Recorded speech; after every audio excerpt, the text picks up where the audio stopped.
मेरे प्यारे विद्यार्थियों नमस्कार। मैं आपके लिए लेकर आया हूँ आज केंद्रीय बजट 2023-24 जो कि हमारे परीक्षा के लिए बेहद महत्वपूर्ण है। और जैसे कि हम सभी जानते हैं कि बजट से जो रिलेटेड तथ्य परीक्षा में पूछे जाते हैं और एक आम व्यक्ति के दृष्टिकोण से भी बजट की जानकारी हमारे आपके लिए बेहद महत्वपूर्ण है। लेकिन यह जो हम लोग डिस्कस करने चल रहे हैं, ये हमारी परीक्षा के दृष्टिकोण से बेहद महत्वपूर्ण होगा। तो इस बजट में हम जो है बातें करेंगे कि बजट के कितने आयाम हैं, कौन-कौन से बिंदु महत्वपूर्ण हैं और कौन-कौन सी चीज़ें जो है पूछी जाती हैं। तो हम आपको आर्थिक समीक्षा भी डिस्कस कर चुके हैं, केंद्रीय बजट भी डिस्कस कर लेंगे हैं। फिर उसके बाद हम जो है आपसे इस पे प्रैक्टिस पे कुछ वर्क करा देंगे, जिससे कि इससे रिलेटेड जितने भी महत्वपूर्ण सवाल बनने की संभावनाएं हैं, वो सारी चीज़ें आपकी क्लियर हो जाएँ। तो देखो केंद्रीय बजट जो है बजट, जैसा कि आप जानते हैं कि ये फ्रांसीसी भाषा का शब्द है। अब बजट जो शब्द है उसका जो तात्पर्य होता है चमड़े का थैला। तो ये बजट शब्दावली यहाँ पर ले आई जो है भारत में यूज़ होती है। बजट का सीधा-सा अगर हम लोग इसके बारे में जानना चाहें कि बजट कहते किसे हैं, तो एक वित्तीय वर्ष का भविष्योन्मुखी जितना व्यय है और आय है, इन दोनों स्रोतों का वर्णन करना और कितना खर्च करना है, इस बात की जानकारी हम लोगों को जिसके तहत दी जाती है, उसे हम लोग बजट बोलते हैं। अब देखिए बजट जो है यह भारत में चूँकि वित्तीय जितने अधिकार हैं, ये सिर्फ़ लोकसभा के पास है। ध्यान रखिएगा, संसद में सिर्फ़ लोकसभा के पास ही वित्त जो है खर्च करने का पावर है। अर्थात लोकसभा ही निर्धारित करता है कि भा सरकार जो है कहाँ पर कितना खर्च कर सकते हैं। इसलिए बजट कहाँ पर प्रस्तुत किया जाता है? लोकसभा में। लोकसभा में यदि बजट पारित ना हो, तो वह बजट पारित नहीं माना जाएगा। तो लोकसभा में वित्त मंत्री निर्मला सीतारमण ने जो है ये बजट प्रस्तुत किया। तो आइए इन बजट के महत्वपूर्ण बिंदुओं की बात करें। तो 4 परिवर्तनशील अवसरों द्वारा संचालित एक सशक्त और समावेशी अर्थव्यवस्था के लिए अमृतकाल ब्लूप्रिंट का विजन प्रस्तुत करता है। ये अमृतकाल क्या है, इसमें भी हम आपसे बातें करेंगे कि अमृतकाल भारत सरकार के लिए क्या चल रहा है, क्या उसमें बातें हैं। तो ये विजन जो है बजट अमृतकाल की बात कर रहा है। तो सकल घरेलू उत्पाद के लिए 4.5% पर प्रभावी पूंजीगत व्यय 2023-24 में राजकोषीय घाटा उत्पाद 5.9% होने का अनुमान। उच्च मूल्य वाली बागवानी फसलों के लिए गुणवत्ता रोपड़ सामग्री की गुणवत्ता को बढ़ावा देने के लिए लगभग 2200 करोड़ का परिवेश शुरू किया जाएगा। पीएम आवास योजना के लिए भी कुल 157 नए नर्सिंग कॉलेजों की स्थापना के लिए परिवेश 66% बढ़ा करके 79,000 करोड़ यानी 79,000 करोड़ रुपए कर दिया गया है। तो बजट में सबसे पहले ही ब्लूप्रिंट ये प्रस्तुत किया जा रहा है कि जो जीडीपी है वो 4.5% प्रभावी पूंजीगत व्यय के साथ जो है, और इसमें जो फिजिकल डिफिसिट होने की संभावना है वो जाहिर की जा रही है, जो कि 5.9% रहने का अनुमान है। कितना अनुमान है मेरे भाई? 5.9%।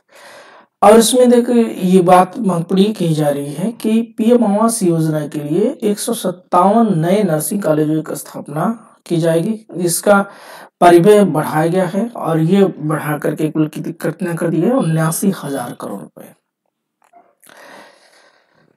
अब तक का सर्वाधिक पूंजीगत व्यय।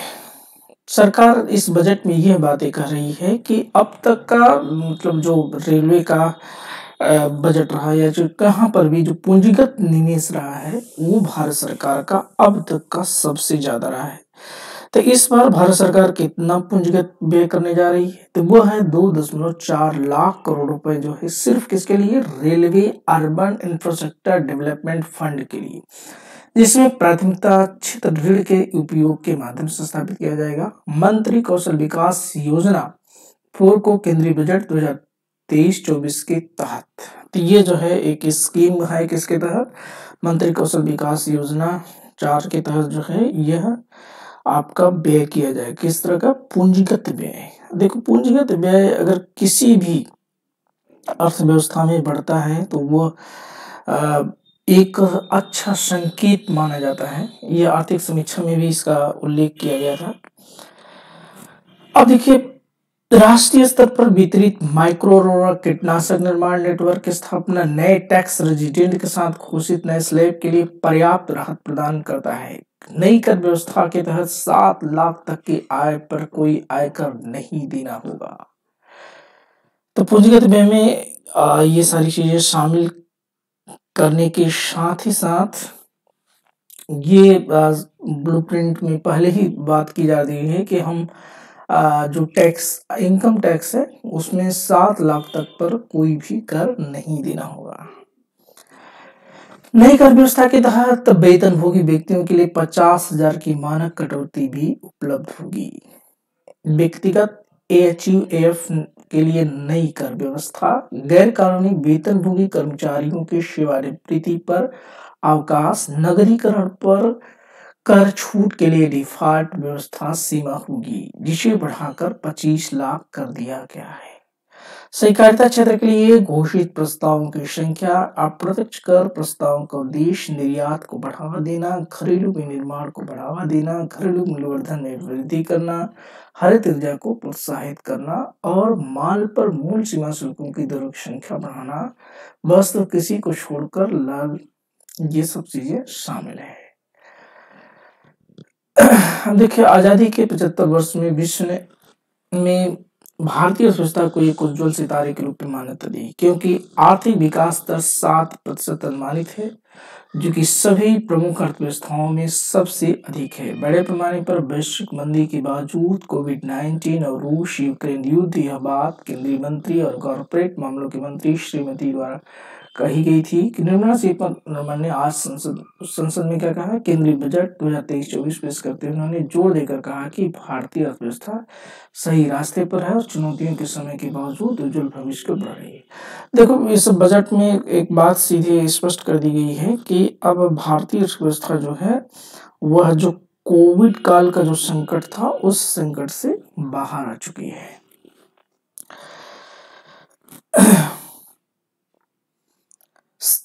इस बजट का जो है जो संकट काल था कोविड-19 का, उससे बाहर आ चुके हैं और कोविड-19 टीकाकरण अभियान, जलवायु संबंधी लक्ष्यों, मिशन लाइफ और राष्ट्रीय हाइड्रोजन मिशन को प्राप्त करने जैसे सीमांत क्षेत्रों में सक्रिय भूमिका होगी इस बजट की।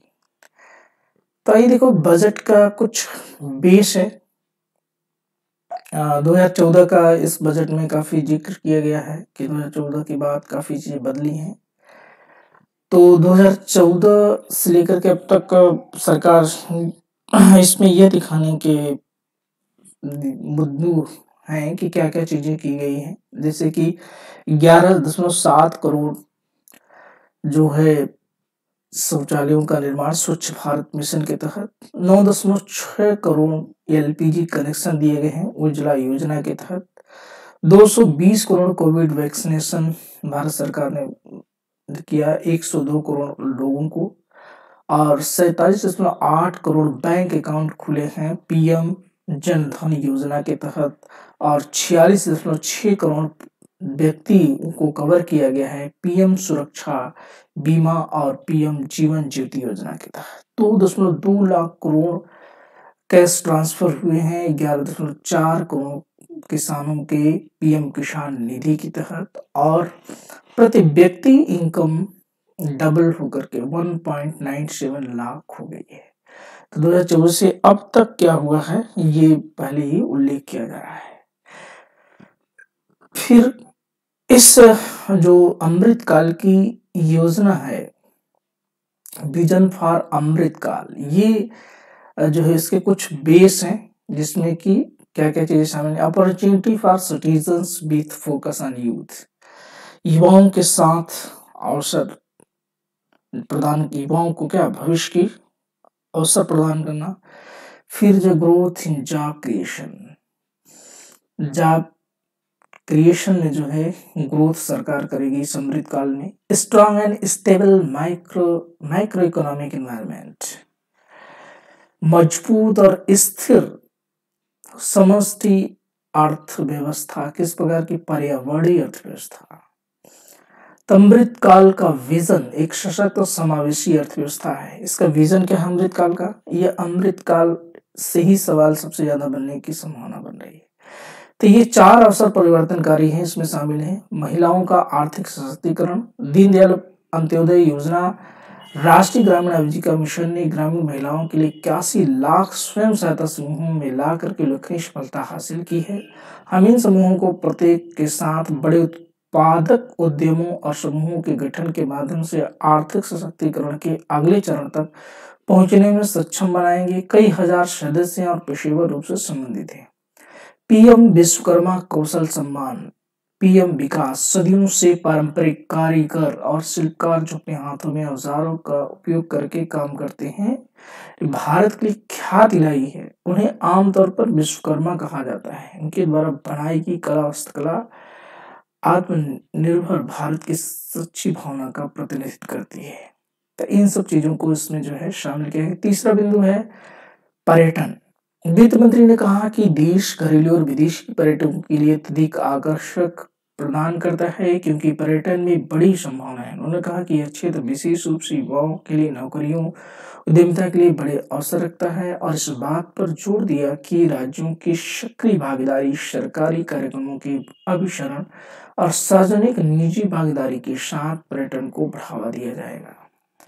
हरित विकास के विषय पर चर्चा करते हुए वित्त मंत्री ने कहा कि भारत हरित ईंधन, हरित ऊर्जा, हरित खेती, हरित गतिशीलता, हरित भवन और हरित उपकरण के लिए कई कार्यक्रम लागू कर रहा है और विभिन्न आर्थिक क्षेत्रों में ऊर्जा के कुशल उपयोग के लिए नीतियां बना रहा है। क्षेत्रों में उन्होंने कहा कि ये हरित विकास प्रयास अर्थव्यवस्था की कार्बन तीव्रता को कम करने में मदद करते हैं और बड़े पैमाने पर हरित रोजगार के अवसर भी प्रदान करते हैं।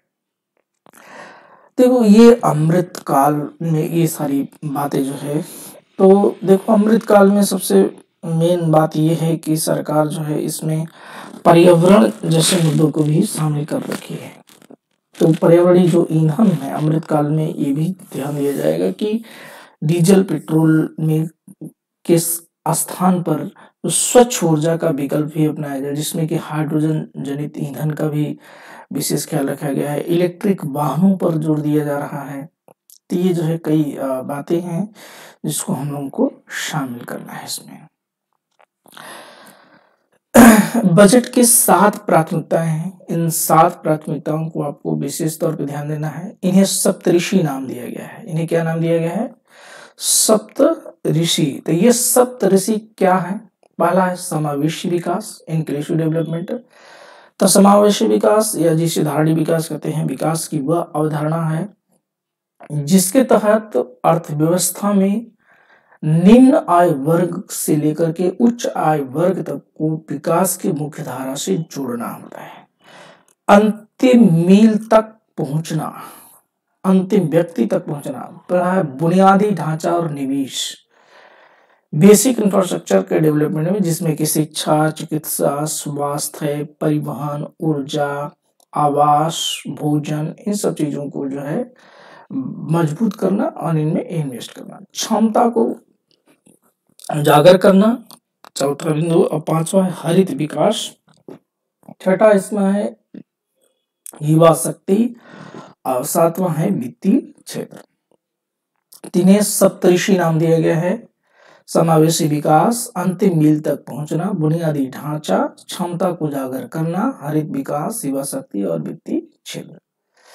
तो ये है अमृत काल के ये 7 स्तंभ इस बजट में निर्धारित किए गए हैं। Inclusive development, reaching the last mile, infrastructure and investment, unleashing the potential, green growth, youth power and financial sector. तो ये अमृत काल के बजट का 2023-24 का क्या क्या पॉइंट रहेगा, ये 7 चीजें इसको शामिल किया गया है। और इसको ध्यान दीजिएगा, इसका नाम रखा गया है, क्या नाम रखा गया है? अमृत काल, और इसको बोलते हैं सप्तऋषि। तो आइए एक एक बिंदु को समझा जाए। तो देखो समावेशी विकास में सरकार की क्या प्राथमिकता है? सबका साथ सबका विकास के सरकार के दर्शन ने विशिष्ट किसानों, महिलाओं, युवाओं, ओबीसी वर्ग, अनुसूचित जाति वर्ग, अनुसूचित जनजाति वर्ग, दिव्यांगजनों, आर्थिक रूप से कमजोर वर्गों, ईडब्ल्यूएस जिसे आप कहते हैं, शामिल करते हुए समावेशी विकास की सुविधा प्रदान की है और वंचितों के लिए समग्र प्राथमिकता, वंचितों को विविधता प्रदान की है। जम्मू और कश्मीर, लद्दाख, उत्तर पूर्वी निरंतर ध्यान केंद्रित किया गया है। यह बजट उन्हीं प्रयासों पर आधारित है। तो इस समावेशी विकास में भारत सरकार ये दिखाने का प्रयास कर रही है कि जो आर्थिक विकास से जो वर्ग, आर्थिक वर्ग वंचित रहा है, किसान है, महिलाएं हैं, युवा हैं और जो सामाजिक जी ओबीसी, एससी, एसटी, दिव्यांग वर्ग रहा है, ईडब्ल्यूएस रहा है, इन सबको इसमें प्राथमिकता दी जाएगी।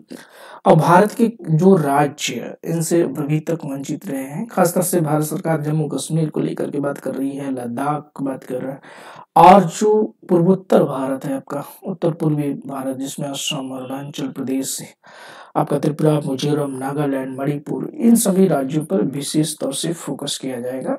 ये जो है क्षेत्रीय आधार पर जो समावेशन किया गया है, सामाजिक आधार पर समावेशन और आर्थिक आधार पर समावेशन का प्रयास है। एग्रीकल्चर एंड कॉर्पोरेटिव्स, तो इसमें जो है मोर क्रेडिट टू एग्रीकल्चर सेक्टर, तो इसमें 2023-24 में प्रयास होगा कि 186 लाख करोड़ तक का जो है क्रेडिट का सृजन, यानी जो किसानों को ऋण की सुविधा दी जाएगी। Agriculture accelerator fund to encourage startups in rural areas, कृषि के त्वरित विकास, त्वरित फंड की व्यवस्था की जाएगी ग्रामीण कृषि क्षेत्रों के विकास के लिए। Aatmanirbhar Bharat horticulture clean and plant programme, 20 lakh crore credit for animal husbandry, dairy and fisheries sector. सरकार ये कर रही है कि 20 लाख करोड़ तक का क्रेडिट का प्रावधान करेंगे हम इसमें, एनिमल हस्बेंड्री में और डेयरी सेक्टर में और फिशरी सेक्टर के लिए। Additional storage capacity for farm produce, मतलब जो कृषि का उत्पाद है उसके लिए अतिरिक्त स्टोरेज की कैपेसिटी बढ़ाने की व्यवस्था की जाएगी। Support to making India a global hub for millets, Shri Anna. इस श्री अन्न जो है इस बार बहुत इंपॉर्टेंट है। केंद्रीय जो आपके कृषि मंत्री रहे हैं गहलोत जी, उन्होंने इस पर बहुत जोर दिया बजट भाषण के बाद। श्री अन्ना, इसको भी आइए डिटेल में समझेंगे। कृषि और सहयोग, कृषि के लिए डिजिटल सार्वजनिक अवसंरचना। वित्त मंत्री ने कहा कि कृषि के लिए डिजिटल पब्लिक इंफ्रास्ट्रक्चर को अपने source open standard interoperable public good के तौर पर तैयार किया जाएगा। डिजिटल पब्लिक इंफ्रास्ट्रक्चर जो डिजिटल तकनीकी है, देखिए बहुत सारे प्लेटफॉर्म जो है इसके तहत प्रदान किए जाएंगे। ओपन सोर्स, ओपन स्टैंडर्ड और इंटर ऑपरेबल पब्लिक गुड के तौर पर तैयार किया जाएगा। उन्होंने कहा यह फसल योजना और स्वास्थ्य के लिए प्रासंगिक सूचना सेवाओं के माध्यम से समावेशी किसान केंद्रित समाधान सक्षम करेगा। केंद्रीय इनपुट, ऋण, बीमा तक बेहतर पहुंच, फसल अनुमान के लिए मदद, बाजार की जानकारी, कृषि तकनीकी, उद्योग के विकास के समर्थन, स्टार्टअप्स। इसके तहत जो है जितनी डिजिटल सेवाएं, जैसे देखो आप मान लीजिए कोई उत्पाद है, किसी मंडी का रेट जानना चाहते हैं, आप इसके माध्यम से जान सकते हैं। डिजिटल प्लेटफॉर्म के माध्यम से फसलों का बीमा करना, डिजिटल प्लेटफॉर्म के माध्यम से जो है आपको ऋण प्रदान करना, डिजिटल प्लेटफॉर्म के माध्यम से बाजार की जानकारी देना, कृषि तकनीकी की जानकारी देना, इन तमाम चीजों को इसमें जो है शामिल किया गया है। कृषि त्वरक निधि में क्या होगा, एफएम ने घोषणा की है, फाइनेंस मिनिस्टर ने आपने कहा कि ग्रामीण क्षेत्रों में युवा उद्यमियों द्वारा कृषि स्टार्टअप को प्रोत्साहित करने के लिए कृषि त्वरक कोष स्थापित किया जाएगा। इसका उद्देश्य किसानों को सामने आने वाली चुनौतियों के लिए नवीन किफायती समाधान लाना है और कृषि पद्धतियों को बदलने, उत्पादकता और लाभप्रदता बढ़ाने के लिए आधुनिक तकनीकों को भी लाया जाए। अगर मान लीजिए कुछ नया आप करना चाहते हैं, नई तरह की खेती करना चाहते हैं, जैसे बहुत सारे मेडिसिन प्लांट की खेती करना चाहते हैं या सब्जी की खेती करना चाहते हैं या फल की, कोई नगदी खेती है इस तरह से जो, तो इसमें अगर युवा उद्यमी आते हैं जो स्टार्टअप करना चाहते हैं कृषि क्षेत्र में, तो उनके लिए त्वरित कोष की स्थापना की गई। आप यहाँ से फंड प्राप्त कर सकते हैं और नई चीजें आप शुरुआत कर सकते हैं। कपास फसल की उत्पादकता में वृद्धि, अतिरिक्त लंबे स्टेबल पल कपास की उत्पादकता बढ़ाने के लिए सरकार सार्वजनिक निजी भागीदारी ट्रिपल पी के मॉडल पे एक क्लस्टर आधारित और मूल्य श्रृंखला दृष्टिकोण अपनाएगी। इसका मतलब इनपुट आपूर्ति विस्तार सेवाओं बाजार लिंकेज किसानों और राज्य उद्यमों के बीच का सहयोग होगा। इसमें निजी व्यक्ति और गवर्नमेंट दोनों शामिल होंगे। आत्मनिर्भर बागवानी स्वच्छ पौधा कार्यक्रम, इसके तहत ये भी शामिल किया गया है कि वित्त मंत्री ने कहा कि 2200 करोड़ रुपए के परिव्यय पर उच्च मूल्य वाली बागवानी फसलों के लिए रोग मुक्त गुणवत्तापूर्ण रोपण सामग्री उपलब्धता को बढ़ावा देने के लिए एक आत्मनिर्भर स्वच्छ संयंत्र कार्यक्रम शुरू करेगा। किसके तहत? आत्मनिर्भर बागवानी स्वच्छ पौधा कार्यक्रम के तहत। बाजरा के लिए वैश्विक हब श्री अन्ना, ये बहुत महत्वपूर्ण है। देखिए भाई, मोटे अनाज जिसमें खासतौर से बाजरे की बात की जा रही है। त्रिश्री अन्ना स्कीम का संबंध किससे है? मोटे अनाज से है, जिसमें खास तौर से बाजरे, जिसमें बाजरा है, आपका ज्वार है जिसे जोंधरी बोलते होंगे आप लोग, और मक्का, 3 चीजों पर, लेकिन इसमें बाजरे पर विशेष दिया गया है। तो वित्त मंत्री सीतारमण ने कहा कि भारत बाजरा को लोकप्रिय बनाने में सबसे आगे है। इसको उपभोग से पोषण, खाद्य सुरक्षा, किसानों को कल्याण होता है। उन्होंने कहा कि भारत दुनिया में श्री अन्ना का सबसे बड़ा उत्पादक, दूसरा बड़ा निर्यातक, क्योंकि है ज्वार, रागी, बाजरा, कट्टू, रामदाना, कंगनी, कुटकी, कोदो, चीना जैसे कई प्रकार के श्री अन्ना उगाता है। तो मेरे भाई, श्री अन्ना मोटे अनाज से कहाँ संबंधित है? इसमें कौन कौन सी फसलें शामिल हैं? ये आपके लिए बहुत महत्वपूर्ण है। श्री अन्ना से रिलेटेड इस बार सवाल 100% ये श्योर आना है प्रीलिम्स एग्जाम में। प्रीलिम्स में ये सवाल जरूर आएगा, इसको आप नोट करें। अब देखिए इसमें क्या क्या चीजें शामिल है। देखिए ज्वार शामिल है, रागी है, बाजरा है, कुट्टू है, रामदाना है, कंगनी है, कुटकी है, कोदो है, चीना है। इस सबको शामिल करके श्री अन्ना की बात की और इस पे भारत सरकार उत्पादन बढ़ाने की बात कर रही है। उन्होंने उल्लेख किया कि इनके कई स्वास्थ्य लाभ हैं, सदियों से हमारे भोजन का एक अभिन्न अंग रहा है। गौरव के साथ परिवार स्वीकार किया जाता है कि छोटे किसानों द्वारा इन श्री अन्ना को उगाकर साथी नागरिकों के स्वास्थ्य में योगदान देने की बड़ी सेवा की गई है। उन्होंने कहा कि भारत को श्री अन्ना के लिए एक वैश्विक केंद्र बनाने के लिए भारतीय बाजार अनुसंधान संस्थान हैदराबाद को अंतर्राष्ट्रीय स्तर पर सर्वोत्तम प्रथाओं, अनुसंधान और प्रौद्योगिकी साझा करने की उत्कृष्टता केंद्र सरकार के केंद्र के रूप में समर्थन दिया जाएगा। देखिए सबसे बढ़िया जोर ये दिया जा रहा है कि अभी तक जिसे आप बहुत ही गरीबी का भोजन समझ रहे थे, मोटे अनाज, वो आज स्वास्थ्य के लिए बहुत ही अच्छे साबित हो रहे हैं, क्योंकि इन सभी खाद्य पदार्थों में क्या होता है, फाइबर की मात्रा पर्याप्त होती है, कार्बोहाइड्रेट भी उच्च स्तर पर होता है, आपको ग्लूकोज भी अच्छा मिल जाता है, जिसके कारण से हमारे स्वास्थ्य पर बहुत ही सकारात्मक प्रभाव पड़ता है।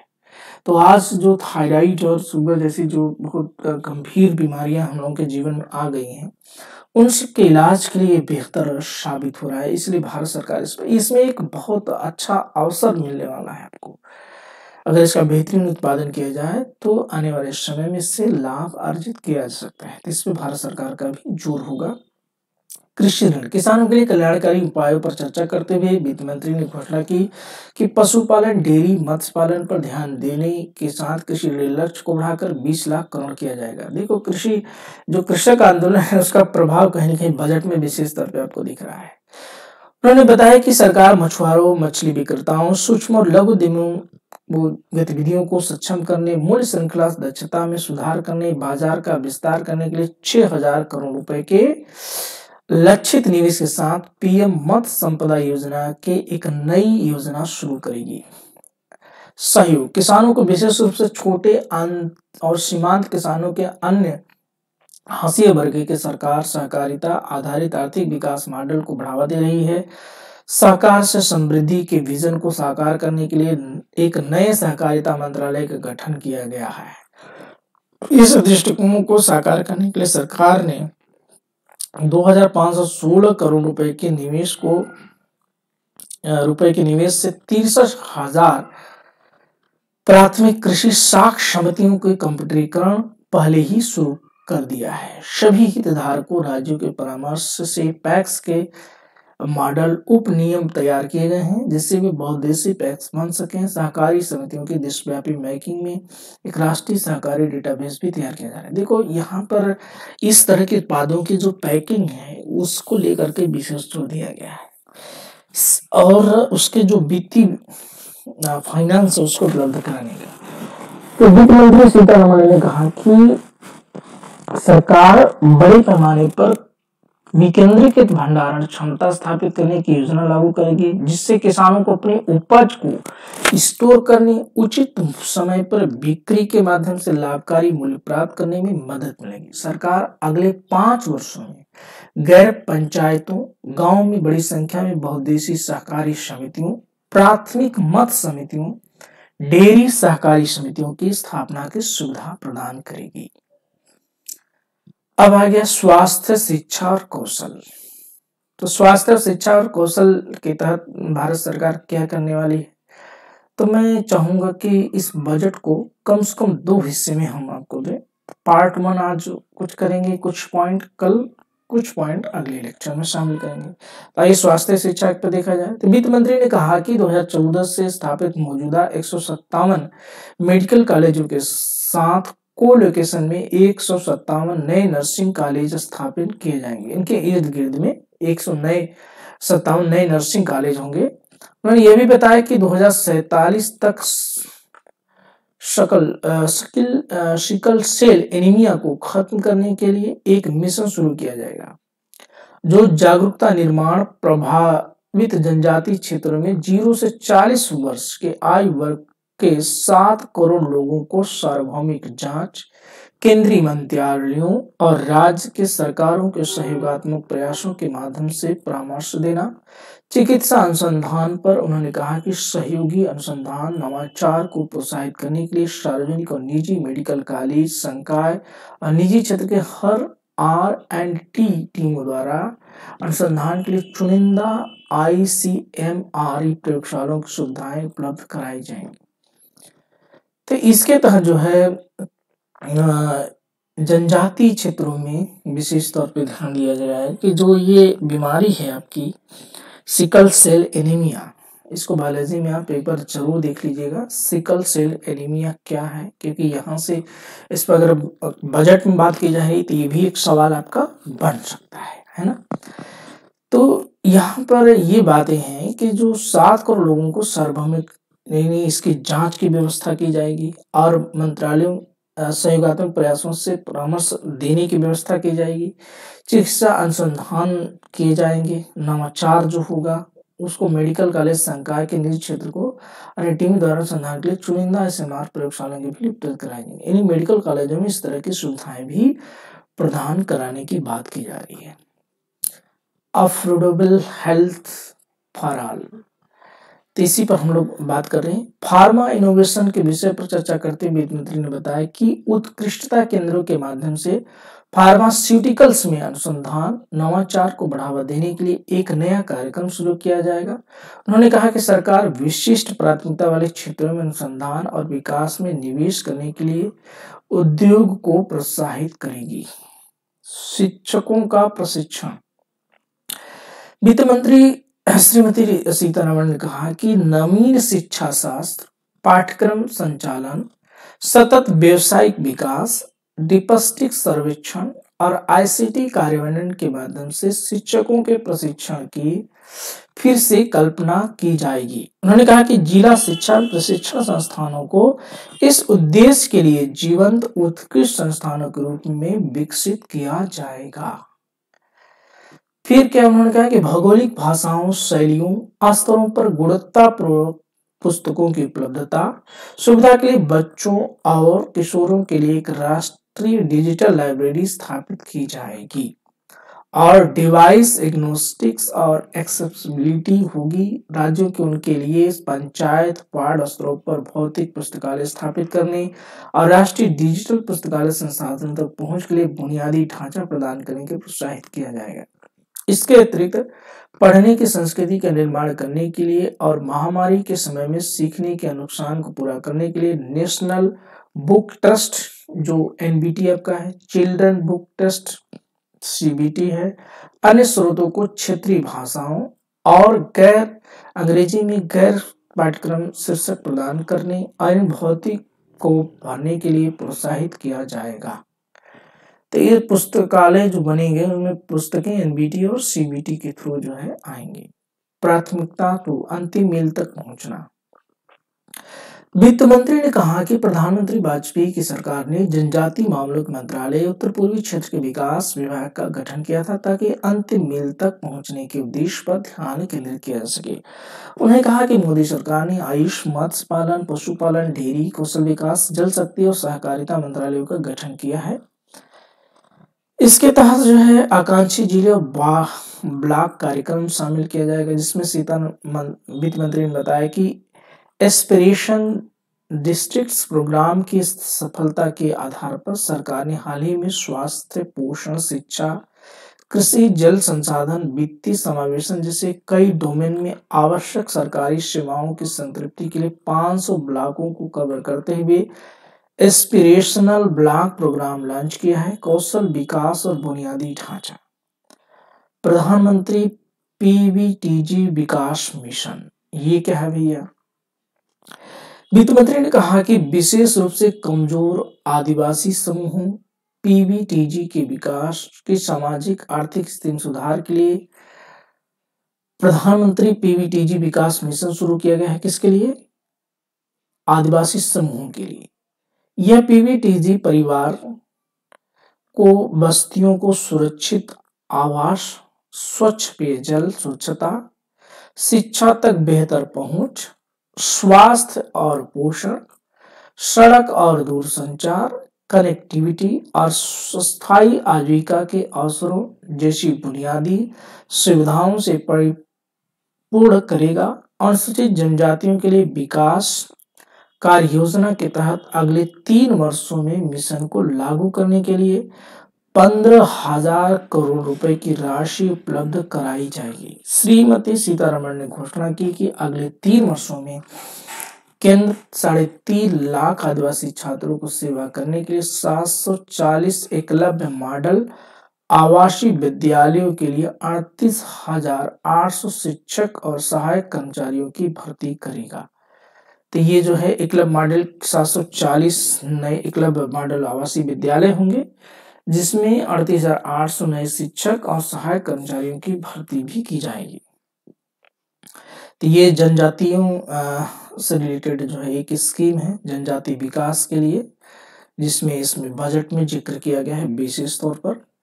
सूखा प्रवण क्षेत्र के लिए पानी, ये वित्त मंत्री ने कहा कि कर्नाटक के सूखा प्रभावित क्षेत्र में अस्थायी सिंचाई प्रदान करने और पीने के पानी के लिए सतही टैंकों को भरने के लिए ऊपरी भाद्रा परियोजना को 5,300 करोड़ रुपए की केंद्रीय सहायता दी जाएगी।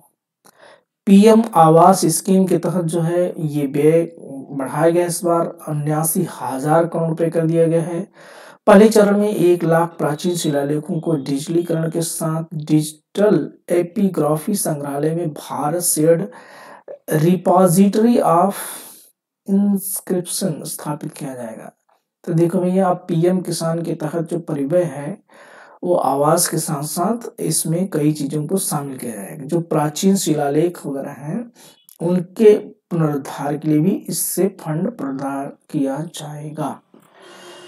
तीसरी प्राथमिकता है इंफ्रास्ट्रक्चर और निवेश। वित्त मंत्री सीतारमण ने कहा कि इंफ्रास्ट्रक्चर और उत्पादक क्षमता में निवेश का विकास रोजगार पर बड़ा गुणक प्रभाव पड़ता है। इस पूंजी निवेश परिव्यय को लगातार तीसरे वर्ष, देखो जो 7 पॉइंट थे उसमें एक तो कृषि होगा, कृषि पे काफी विशेष रूप विस्तार से बात की गई। जो दूसरा बिंदु था वो आपका क्या था, ये थोड़ा सा क्लियर कर लीजिए आप लोग। दूसरा बिंदु था अंतिम मील तक पहुंचना। तो अंतिम मील तक पहुंचने में भारत सरकार ने क्या क्या बातें की, ये सारी बातें हम लोगों ने के लिए कांची जिले ब्लॉक कार्यक्रम चलाए जाएंगे, पीवीटीजी विकास मिशन चलेगा इसके तहत, और सूखापूर्ण क्षेत्रों के लिए पानी की व्यवस्था होगी। पीएम आवास योजना इसमें शामिल है।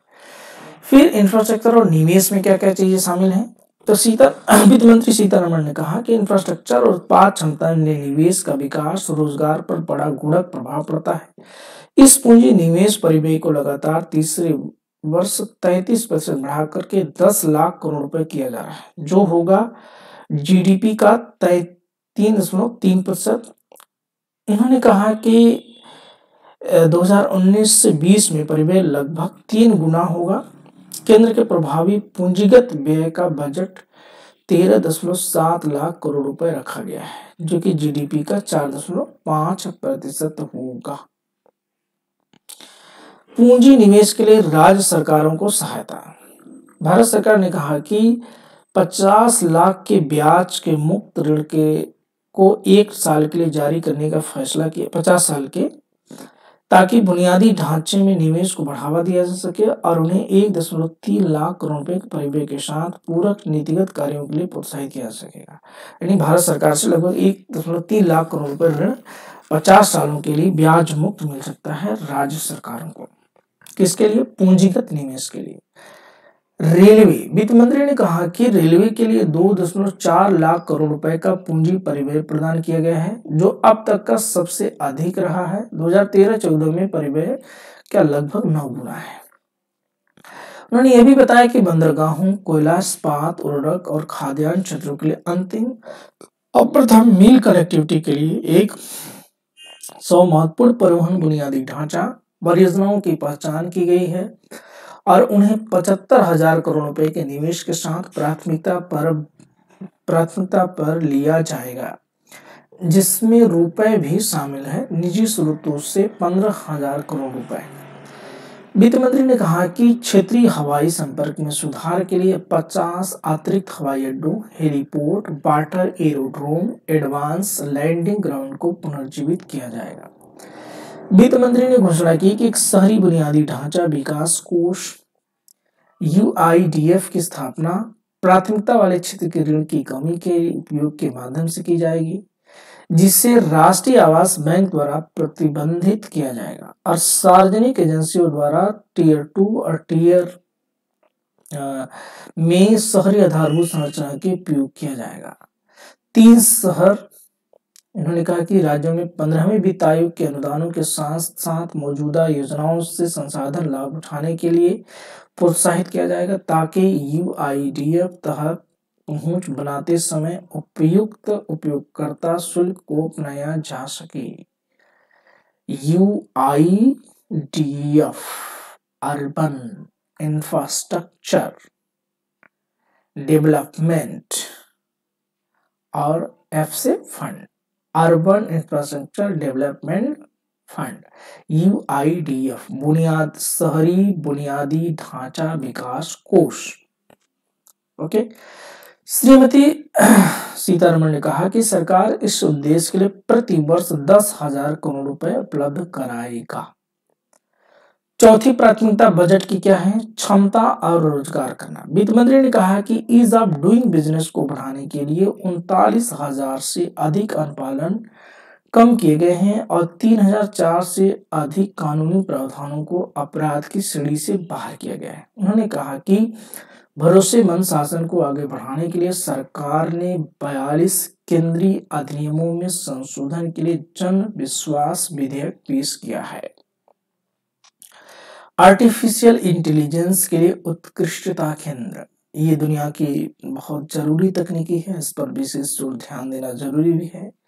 तो वित्त मंत्री ने कहा कि make is in India and make I work for India की विजन को साकार करने के लिए शीर्ष शैक्षणिक संस्थानों में आर्टिफिशियल इंटेलिजेंस के 3 उत्कृष्टता केंद्र स्थापित किए जाएंगे। आर्टिफिशियल इंटेलिजेंस का पार्ट जैसे कि रोबोट है आपका, रोबोट से आज देख रहे हैं कि मोबाइल का उत्पादन, कंप्यूटर का उत्पादन, बहुत सारे कार्य किए जा रहे हैं। तो ये है आर्टिफिशियल इंटेलिजेंस। अग्रणी उद्योग खिलाड़ी कृषि, स्वास्थ्य, टिकाऊ शहरों के क्षेत्रों में अंत विषय अनुसंधान करने, अत्याधुनिक अनुप्रयोगों और स्केल लेबल समस्या का समाधान विकसित करने में भागीदार होंगे, जो एक प्रभावी एआई परिस्थिति तंत्र को प्रेरित करेगा और क्षेत्र में गुणवत्ता वाले मानव संसाधन को पोषण करेगा।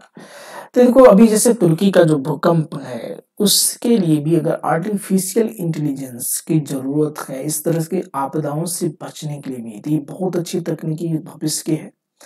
राष्ट्रीय डेटा प्रशासन नीति, फाइनेंस मिनिस्टर ने कहा कि स्टार्टअप्स और शिक्षाविदों द्वारा नवाचार और अनुसंधान को बढ़ावा देने के लिए राष्ट्रीय डेटा शासन नीति लाई जाएगी, जो अज्ञात डेटा तक पहुंच को सक्षम करेगी। उन्होंने यह भी कहा, घोषणा की कि विभिन्न प्राधिकरणों, नियामकों, बैंकों और अन्य व्यावसायिक संस्थाओं के साथ जब भी आवश्यक हो दस्तावेजों को सुरक्षित रूप से ऑनलाइन स्टोर करने, साझा करने के लिए एमएसएमई, बड़े व्यवसाय, धर्मार्थ ट्रस्टों द्वारा उपयोग के लिए एक एंटिटी डिजिलॉकर स्थापित किया जाएगा।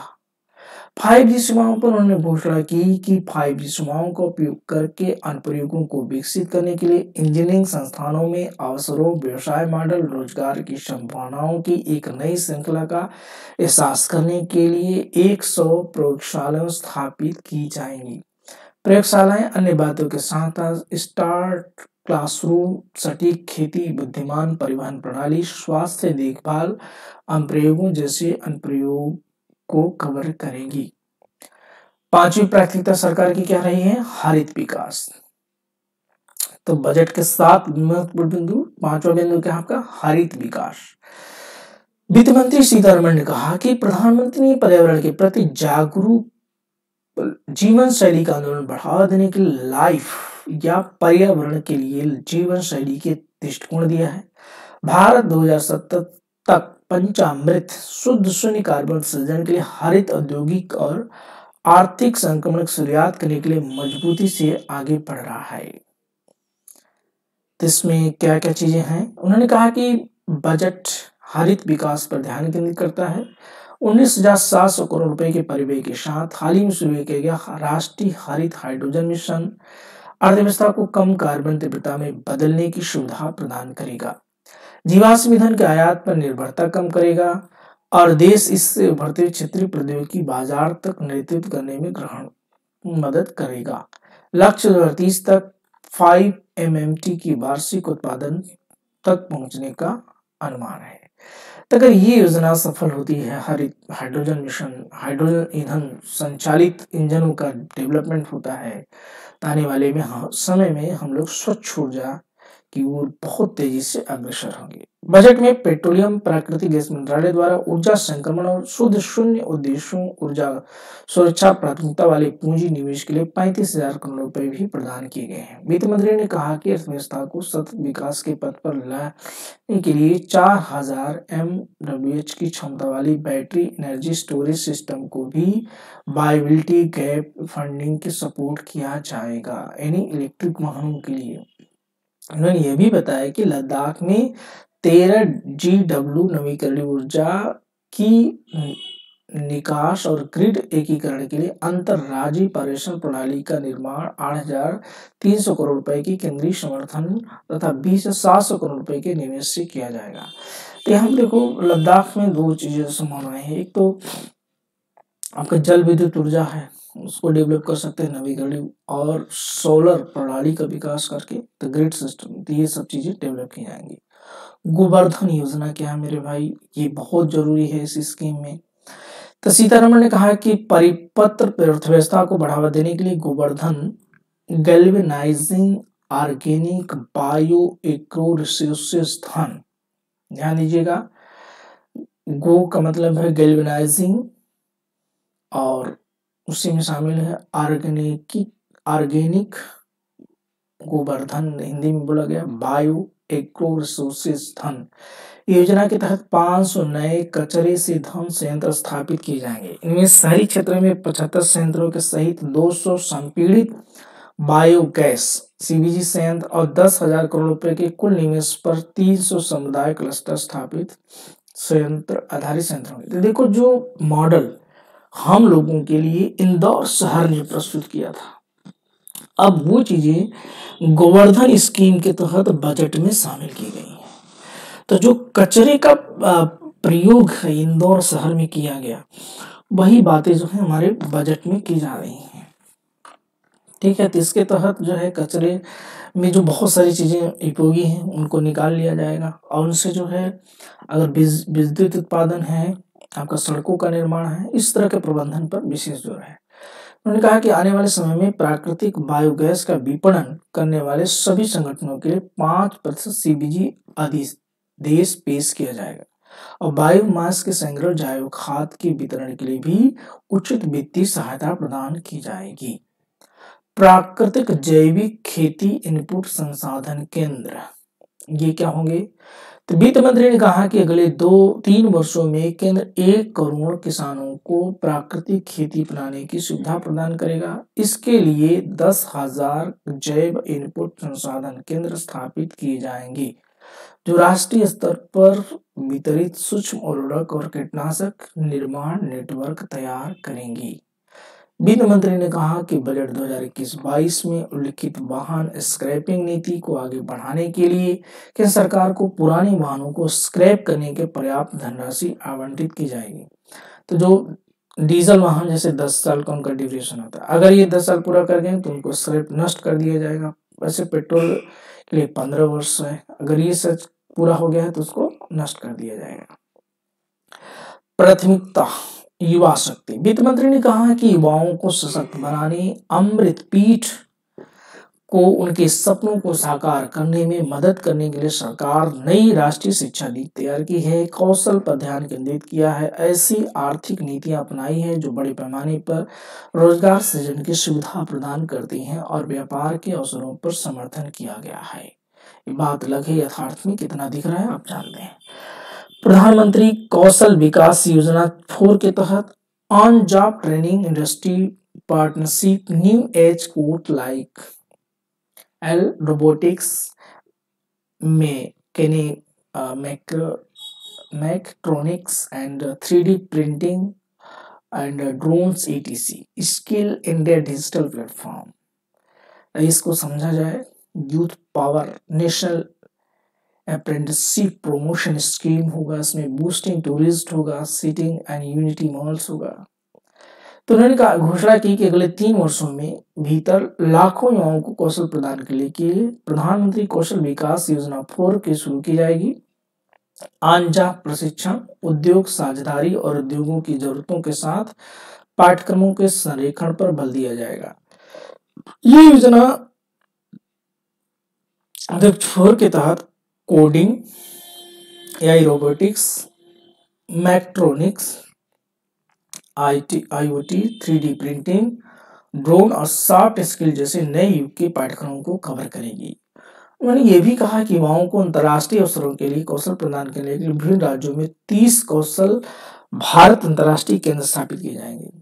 राष्ट्रीय शिक्षुता प्रोत्साहन योजना, श्रीमती सीतारमण ने कहा कि 30 साल में 47 लाख युवाओं को वजीफा सहायता प्रदान करने के लिए अखिल भारतीय राष्ट्रीय शिक्षुता प्रोत्साहन योजना के तहत प्रत्यक्ष लाभ हस्तांतरण शुरू किया जाएगा। एकता मॉडल क्या होगा? फाइनेंस मिनिस्टर ने कहा कि राज्यों को अपने स्वयं के ODOP एक जिला एक उत्पाद, GI उत्पादों, अन्य हस्तशिल्प उत्पादों के प्रचार और बिक्री के लिए अपनी राज्य की राजधानी, सबसे प्रमुख पर्यटन केंद्र या वित्तीय राजधानी में एक यूनिटी मॉल स्थापित करने के लिए प्रोत्साहित किया जाएगा। अन्य सभी राज्यों के ऐसे उत्पादों की जगह उपलब्ध कराने के लिए कहा गया है। तो एकता मॉल बना जाएगा भारत सरकार के तहत। भारत सरकार करेगी कि एकता मॉल के थ्रू क्या होगा कि राज्यों में राजधानी और जो प्रमुख पर्यटन नगर है उनमें स्थापित करके एक वन डिस्ट्रिक्ट वन प्रोडक्ट को उसमें बेचने के लिए प्रोत्साहित किया जाएगा और प्रचार भी होगा। तो ये जो है एक अच्छी पहल है, खासतौर से लघु और कुटीर उद्योगों के लिए।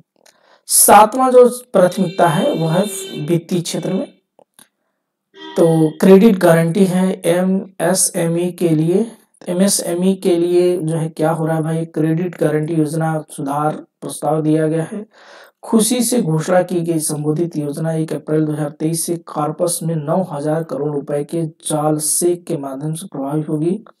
यह 2 लाख करोड़ रुपए के अतिरिक्त संपार्श्विक मुक्त गारंटीकृत ऋण को सक्षम करेगा। इसके अलावा क्रेडिट लागत लगभग 1% कम हो जाएगी।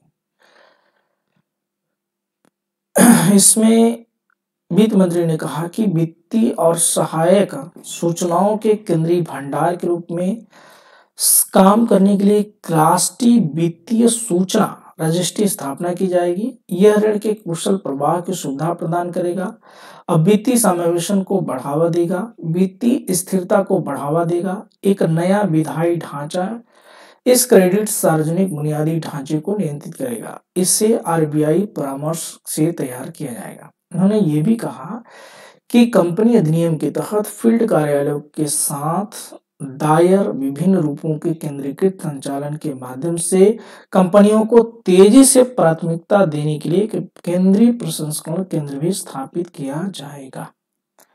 तो ये फाइनेंशियल सेक्टर के वर्क हैं। आजादी का अमृत महोत्सव मनाने के लिए एक बार एक नई छोटी बचत योजना महिला सम्मान बचत प्रमाण पत्र मार्च 2025 तक 2 साल की अवधि के लिए प्रयुक्त कराया जाएगा। यह महिलाओं के नाम पर 2 लाख रुपए तक की जमा सुविधा प्रदान करेगा। यह आंशिक निकासी के विकल्प के साथ 7.5% निश्चित ब्याज दर पर 2 वर्ष की अवधि के लिए लड़कियां भी इसमें जमा इन्वेस्ट कर सकते हैं। वरिष्ठ नागरिकों के लिए वित्त मंत्री ने कहा कि वरिष्ठ नागरिक बचत योजना के तहत अधिकतम जमा सीमा 15 लाख रुपए से बढ़ाकर 30 लाख रुपए कर दी जाएगी। साथ ही मासिक आय खाता योजना के तहत अधिकतम जमा सीमा खाते के लिए 4.5 लाख रुपए से बढ़ाकर 9 लाख रुपए और संयुक्त खाते के लिए जो है 9 लाख रुपए से 15 लाख रुपए की जाएगी। तो ये जो है आम लोगों के लिए है। राजकोषीय प्रबंधन की बात की गई है, जिसमें राज्यों को 50 वर्ष का ब्याज मुक्त ऋण की सुविधा दी जा रही है। इसके तहत वित्त मंत्री ने कहा कि 50 साल तक कर्ज 2023-24 के भीतर पूंजीगत व्यय पर खर्च करना है। इसमें से अधिकांश राज्यों को विवेक पर होगा, लेकिन एक हिस्सा सशर्त होगा कि वे राज्य अपने वास्तविक पूंजीगत व्यय में वृद्धि करें। उन्होंने कहा कि परिव्यय कुछ हिस्सों को निम्नलिखित उद्देश्यों के लिए भी जोड़ा जाएगा या आवंटित किया जाएगा, जैसे पुराने सरकारी वाहनों को खत्म करना, शहरी नियोजन सुधार कार्य और शहरी स्थानीय निकायों के वित्तीय सुधारों को नगर निगम बांड के क्रेडिट योग्य बनाने के लिए, आवास के लिए, पुलिस स्टेशनों के ऊपर पुलिस कर्मियों के हिस्से के रूप में, और यूनिटी मॉल के लिए, बच्चों और किशोरों के पुस्तकालयों के लिए, डिजिटल बुनियादी ढांचे के निर्माण के लिए और केंद्रीय योजनाओं के पूंजीगत व्यय पर राज्य इस हिस्से को खर्च कर सकते हैं। उधारी के अलावा शुद्ध प्राप्तियों संशोधन अनुमान जो है 24.3 लाख करोड़ रुपए है, जिसमें शुद्ध कर प्राप्तियां 20.9 लाख करोड़ रुपए है। कुल खर्च का संशोधित अनुमान 41.9 लाख करोड़ रुपए है, जिसमें पूंजीगत खर्च 7.3 लाख करोड़ रुपए है। तो सरकार जो है इस साल का बजट कितने का प्रस्तुत की है, 41.9 लाख करोड़ रुपए का, इसमें से 7.3 लाख करोड़ रुपए पूंजीगत व्यय हो। इस प्रकार बजट अनुमान का पालन करते हुए राजकोषीय घाटे का संशोधित अनुमान सकल घरेलू उत्पाद का 6.5% है। बजट 2023-24 आम बजट के भाग 1 का समापन करते हुए निर्मला सीतारमण ने कहा कि उधार के अलावा कुल प्राप्तियां कुल व्यय क्रमशः 27.2 लाख करोड़ रुपए और 45 लाख करोड़ रुपए अनुमानित हैं। तो वित्त मंत्री का कहना है कि कुल कर प्राप्तियां 23.3 लाख करोड़ रुपए रहने का अनुमान है। राजकोषीय घाटा 5.9% रहने का अनुमान है। उन्होंने कहा कि 2021-22 के अगले बजट भाषण में घोषणा की थी कि सरकार राजकोषीय समेकन के पद को जारी करने की योजना बना रही है। 2025-26 तक राजकोषीय घाटे को 4.5% की कम करने की अवधि में काफ़ी गिरावट के साथ उन्होंने कहा कि सरकार इस रास्ते का पालन करेगी। 2025-26 तक राजकोषीय घाटे को जीडीपी का 4.5% तक नीचे लाने का अनुमान है। तो ये जो है पार्ट 1 पे हमने आपसे डिस्कस कर लिया है। अब पार्ट 2 पर जो है बजट के दूसरे हिस्से को लेकर के कल हम बातें करेंगे और बहुत सारी महत्वपूर्ण चीज़ों को लेकर आएंगे। तो आज के लिए इस लेक्चर में हम लोग इतनी ही बातें करेंगे, फिर हम लोग जो है चलेंगे वापस उस बजट की ओर जो हमारे लिए बहुत इम्पोर्टेंट होगा। तो आइए हम लोग जो है फिर मुलाकात करेंगे और मैं उम्मीद करता हूँ कि ये बातें अगर आप ध्यान से सुनेंगे तो आपके लिए बहुत काम आएगा परीक्षा के दृष्टिकोण से, और हम इस पर सवाल भी लेकर आएंगे जिससे आपका प्रैक्टिस बेहतर तरीके से हो सके। तो आज के लिए फिलहाल इतना ही, फिर अगले लेक्चर में आपसे मुलाकात होगी। तब तक के लिए नमस्कार।